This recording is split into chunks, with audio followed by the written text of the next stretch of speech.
Hi friends, అందరూ ఎలా ఉన్నారు?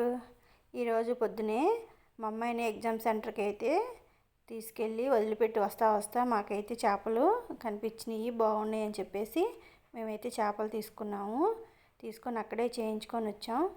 అయినా సరే మళ్ళీ ఇంటికి వచ్చి శుభ్రం చేసుకొని మజ్జిగ పసుపు ఉప్పు వేసి కడిగేసుకున్నా. ఇప్పుడైతే చేపల పులుసు అయితే పెడుతున్నాను. ముందుగా గిన్నె ఒకటి పెట్టేసుకొని ఆయిల్ అయితే వేసుకోవాలి. చేపల కూరకు కొంచెం ఆయిల్ ఎక్కువే పడుతుందండి.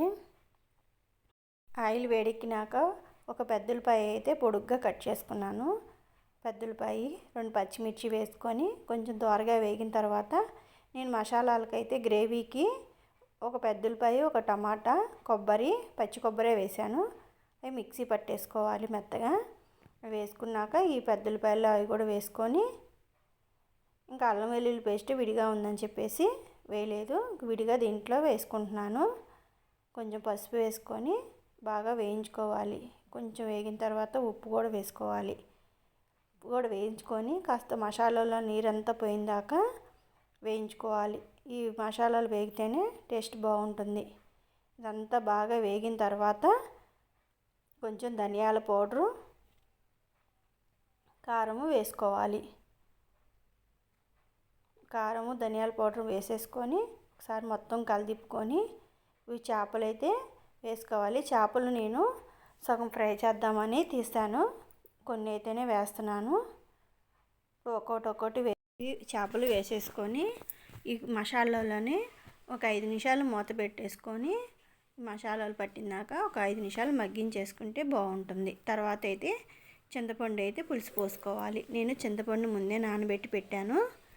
చేపలన్నీ వేసినాక ఒకసారి మొత్తం కలిదిప్పేసుకొని ముక్క అంతా చిదురవ్వకుండా ఒకసారి మొత్తం కలిదిప్పుకొని మూత అయితే పెట్టుకొని ఒక 5 నిమిషాల సేపు అయితే మగ్గిస్తే సరిపోతుంది.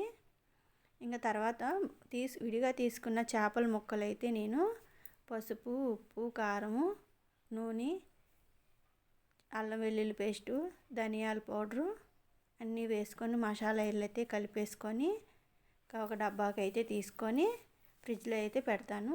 అవి తర్వాత ఎప్పుడు కావాలంటే అప్పుడు ఫ్రై అయితే చేస్తాను. ముక్కలను బట్టి మసాలాలు అయితే వేసేసుకొని కాస్త ఆయిల్ వేసుకొని మొత్తం మసాలాలు కలుపుకొని పెట్టుకోవడం వల్ల బాగా ముక్కకి పట్టి బాగా టేస్ట్ అయితే ఉంటుంది. వేపుకునేటప్పుడు కూడా తొందరగా వేగుతాయి.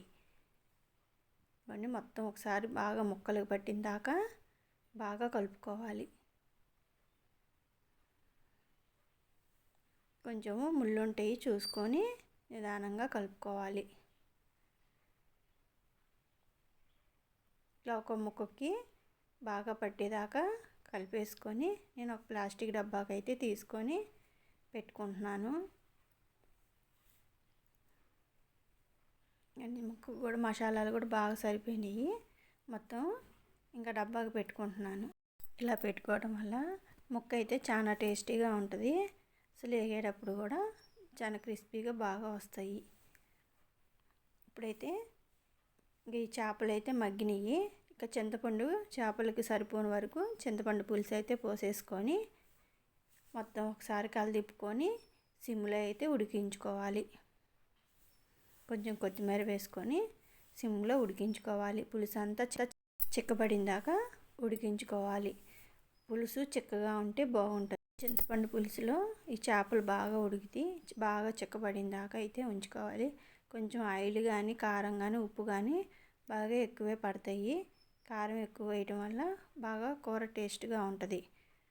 ఇంకొకసారి మొత్తం కలిదిప్పేసుకొని మూత పెట్టేసుకొని ఒక 10 నిమిషాల్లో మూత తీసి చూసుకుంటే ముక్క అయితే ఉడికిపోతుంది. పులుసు కూడా చిక్కబడుతుంది. ఈ పులుసు మనకి చిక్కదనం కాబట్టిన వరకు చూసుకొని దించేసుకోవటమే.